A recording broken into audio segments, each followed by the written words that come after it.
Assalamualaikum warahmatullahi wabarakatuh. Nama saya Fitria Nurul Cahyani dari kelas 1 MB11 dengan NPM 20222751 program studi S1 Akuntansi. Undang-Undang Dasar 1945 adalah sumber hukum tertulis yang mengikat seluruh lembaga negara, pemerintah negara, dan juga mengikat seluruh warga Indonesia. Bukan undang-undang dan pasal-pasal yang terkandung di dalam Undang-Undang Dasar 1945 merupakan satu kesatuan yang tidak bisa dipisahkan. Undang-Undang Dasar Negara Republik Indonesia adalah hukum dasar tertulis atau basic law dalam konstitusi pemerintah negara Republik Indonesia. Saat ini disahkan sebagai Undang-Undang Dasar Negara oleh PPKI pada tanggal 8 Agustus 1945. Makna Undang-Undang Dasar 1945 dalam kehidupan sehari-hari adalah bahwa undang-undang tersebut dapat menjadi pedoman hidup kita yang taat akan hukum dan berlaku di negara kita. Sebagai dasar hukum, Undang-Undang Dasar merupakan hukum tertinggi dari seluruh hukum yang ada di Indonesia.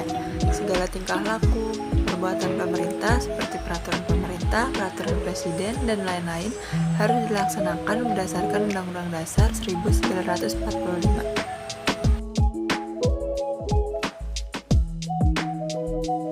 Contoh pelaksanaan dan penerapan Undang-Undang Dasar 1945 dalam kehidupan sehari-hari adalah sebagai berikut. Yang pertama adalah musyawarah.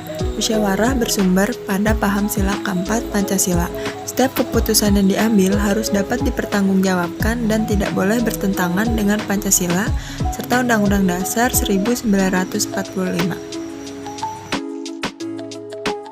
Selanjutnya ada nilai religius. Secara sederhana, merupakan suatu nilai yang berhubungan dengan kehidupan keagamaan serta memiliki sifat suci dan dapat dijadikan suatu pedoman untuk tingkah laku dalam ranah agama untuk pihak yang bersangkutan.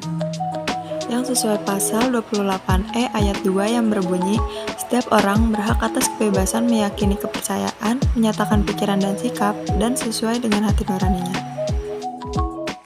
Yang ketiga, ada nilai Pancasila yang menunjukkan adanya perilaku dan sikap kerukunan serta kerjasama dalam masyarakat yang beragam, yaitu hidup gotong royong termasuk dalam sila ketiga yaitu Persatuan Indonesia.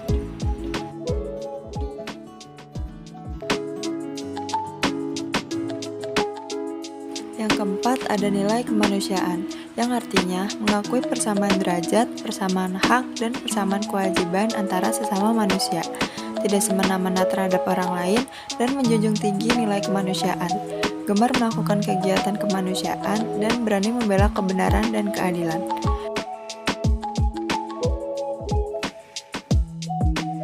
Yang kelima ada nilai ketaatan hukum. Setiap warga negara wajib menaati setiap hukum dan peraturan yang berlaku, tidak peduli status, jabatan, ataupun kekayaan. Begitupun terhadap lembaga-lembaga penegak hukum yang harusnya lebih independen dan tidak terkontaminasi dengan kekuasaan lain demi terwujudnya persamaan derajat di mata hukum.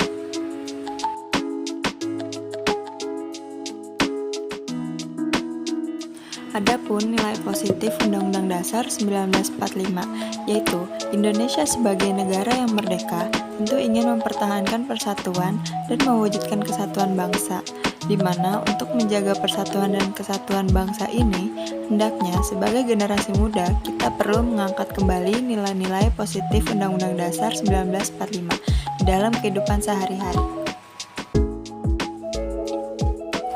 Sekian penjelasan dari saya mengenai perencanaan tentang Undang-Undang Dasar dalam kehidupan sehari-hari. Kurang lebihnya mohon maaf. Wassalamualaikum warahmatullahi wabarakatuh.